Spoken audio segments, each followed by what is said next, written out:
Hi friends, நாம் இன்றைக்கி இந்த வீடியோவில் சுண்டைக்காயை வச்சு ஒரு புளிக்குழம்பு செய்ய போகிறோங்க. எல்லோரும் செய்கிறது தான். நம்ம இதில் தேங்காய் பால் ஊற்றி செய்ய போகிறோம். டேஸ்ட்டு டிஃப்ரெண்ட்டாக இருந்தது. ட்ரை பண்ணுங்க நீங்களும். ஸ்டவ் ஆன் பண்ணி ஒரு கடாயை வச்சுக்கோங்க. நல்லெண்ணெய் ஊற்றிக்கோங்க. ஒரு 5 ஸ்பூன் அளவுக்கு ஊற்றிக்கலாம். கடுகு போட்டு தாளிச்சிக்கோங்க. சீரகமும் வெந்தயமும் கூடவே போட்டு பொரிய விட்டுறலாம்.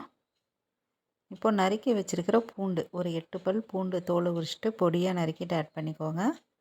சின்ன வெங்காயம் ஒரு கைப்பிடி அளவுக்கு எடுத்துகிட்டு அதையும் பொடியாக நறுக்கிட்டு ஆட் பண்ணிக்கோங்க. சின்ன வெங்காயம் தான் அந்த புளிக்குழம்புக்கெலாம் டேஸ்ட்டு சூப்பராக இருக்கும்.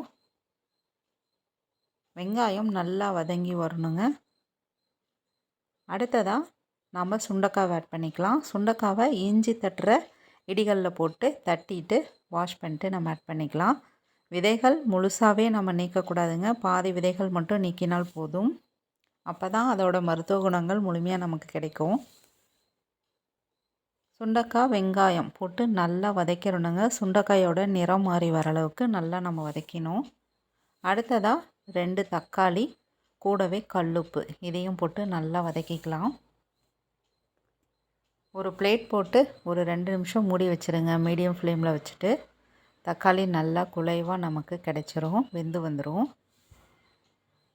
இப்போ எடுத்து மிக்ஸ் பண்ணோம்னா தக்காளி வெந்து இருக்கிறது நமக்கு நல்லா தெரியும். இந்த மாதிரி கரண்டியில் மசித்தோம்னா தக்காளி நல்லா மசிச்சு வந்துருங்க. இந்த ஸ்டேஜ் வந்ததுக்கப்புறம் நாம் இப்போது இதில் தண்ணி ஆட் பண்ணிக்கலாம். காய்கள் மூழ்கிற அளவுக்கு நம்ம ஊற்றிக்கிட்டால் போதும். கூடவே மஞ்சள் தூள் 1/4 டீஸ்பூன், மிளகாத்தூள் காரத்திற்கேற்ப. இது புளிக்குழம்புங்கிறதுனால காரம் கொஞ்சம் தூக்கலாக போட்டால் தான் நல்லாயிருக்கும். அடுத்ததாக மல்லித்தூளுங்க. மல்லித்தூள் 4 ஸ்பூன் அளவுக்கு நம்ம ஆட் பண்ணிக்கலாம். இதெல்லாம் நல்லா கலந்து விட்டுட்டு இதை நம்ம இப்போ கொதிக்க வச்சுக்கலாம். நல்லா ஒரு 5 நிமிஷம் போல் கொதி வரணுங்க. இந்த மாதிரி கொதி வந்ததுக்கப்புறம் ஒரு தட்டு போட்டு மூடிடலாம்.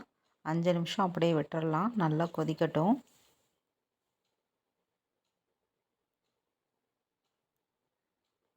இன்னும் குழம்பு நல்லா சுண்டி வரணும். அப்போ தான் டேஸ்ட்டு நல்லாயிருக்கும்.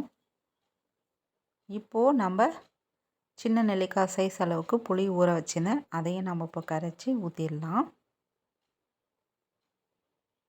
ஆல்ரெடி தக்காளி வதங்கும் பொழுதும் நம்ம உப்பு ஆட் பண்ணியிருக்கோம். அதனால் இப்போது குழம்புக்கு தேவையான அளவு கல்லுப்பு ஆட் பண்ணிக்கலாம். இப்போது குழம்பு நல்லா சுண்டி வர அளவுக்கு வேக வைக்கணுங்க. பிளேட்டை மூடி வச்சுட்டு அப்பப்போ கலந்து விடுங்க. நல்லா திக்காக வரணும். அந்த அளவுக்கு நம்ம வேக வச்சுக்கணும். இந்த குழம்பு வெந்துட்டுருக்கக்கூடிய கேப்லேயே நம்ம தேங்காய் பால் ரெடி பண்ணிக்கலாம். எப்பவும் போல தாங்க. ஆனால் இதுக்கு 1/4 மூடி அளவுக்கு தேங்காய் இருந்தால் போதும். தேங்காவை எடுத்துகிட்டு பொடியாக நறுக்கிட்டு 2 தேங்காய் பால், முதல் பால் 2வது பால் 2 கலந்து ஒரே இதில் எடுத்து வச்சுக்கோங்க. குழம்பு நல்லா திக்காக வெந்ததுக்கப்புறம் தேங்காய் பால் நம்ம ஆட் பண்ணிக்கலாம். இப்போது கலந்து விட்டுருங்க. குழம்பு நல்லா திக்காக இருக்கணும். அப்போ தான் டேஸ்ட் நல்லாயிருக்கும். தேங்காய் பால் விட்டுருக்கிறதுனால எப்பயும் வைக்கிற சுண்டைக்காய் குழம்பை விட இது டேஸ்ட்டு நல்லாவே இருக்குங்க.